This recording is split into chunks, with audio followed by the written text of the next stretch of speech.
Nous sommes au XVe siècle où Charles le Victorieux est le roi du royaume de France. Ce siècle, en effet, signifie la fin de la guerre de Cent Ans. Notre histoire se déroule dans un petit village près d'une forêt où habitent Gaston et Adéldab. Veux-tu venir faire un tour dans la forêt? Oui, avec plaisir. Ils partent dans la forêt. Qu'as-tu fait de bon à dîner? J'ai fait un succulent potage. Un potage au vermicelle? Adèle, où es-tu, Adèle? Gaston court et entend des cris d'enfants. Il se dirige vers les cris puis voit des enfants ainsi que sa femme ligotés par des brigands. En garde, maudit brigand! Gaston, tu es là? Les brigands, surpris, s'approchent de Gaston.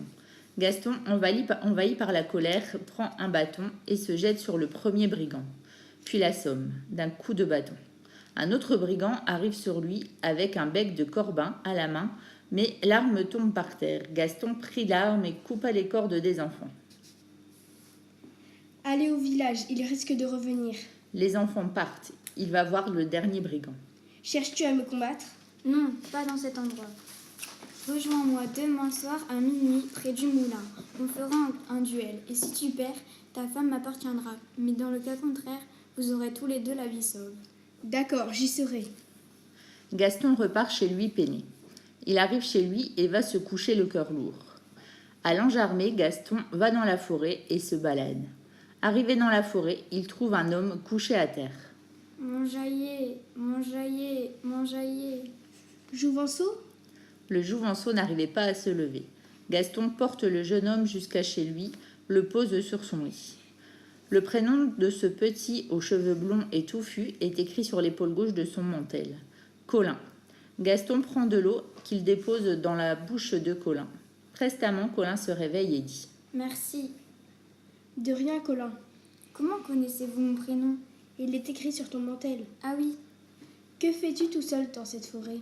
j'étais l'écuyer d'un chevalier courageux, beau et brave. Mais un jour, Charles, le roi de France, l'a vu se combattre et le roi lui a confié un nouvel écuyer riche, intelligent et puissant.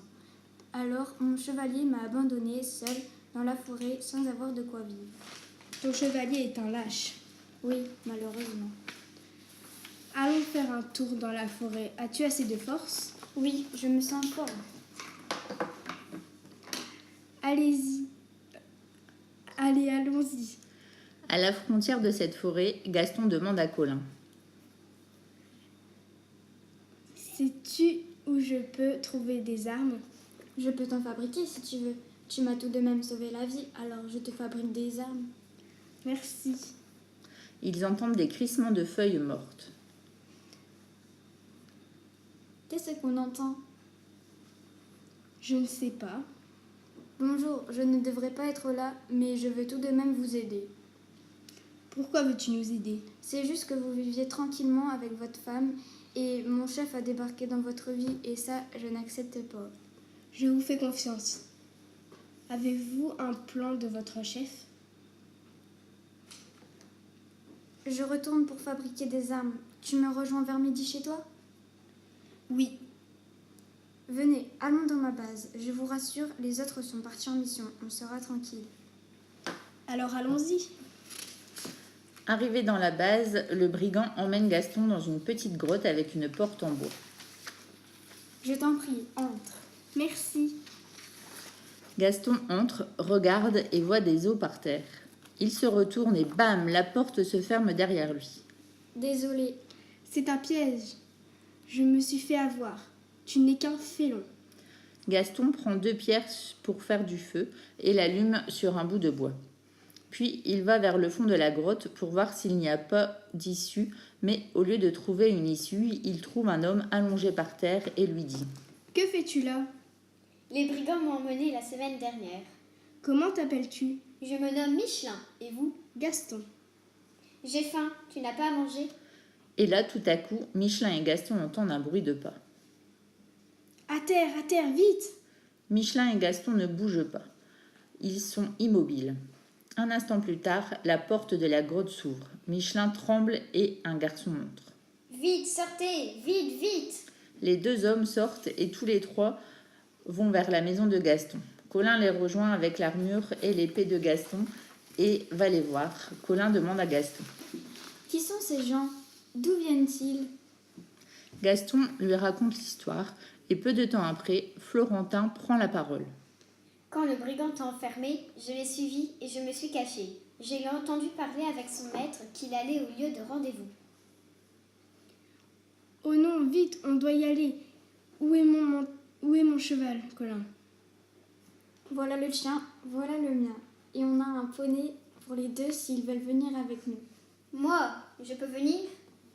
Oui, bien sûr. Et toi, Michelin? Si tu me donnes à boire et à manger, je ne viens pas. Peux-tu me donner à boire et à manger, s'il te plaît? Oui, si tu veux.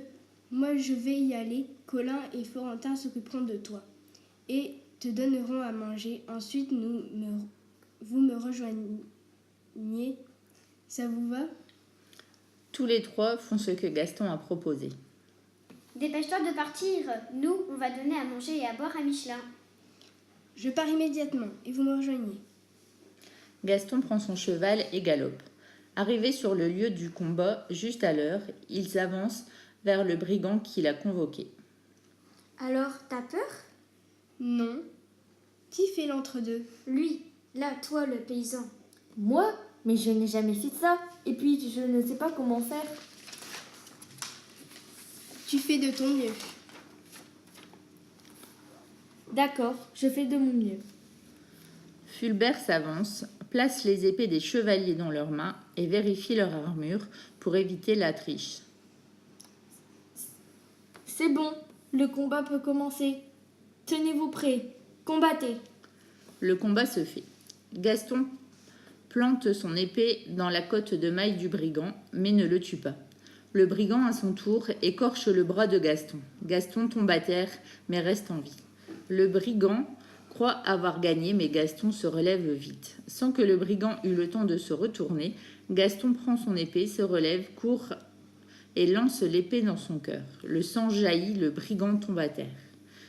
Il se conduit en bon homme et dit à haute voix.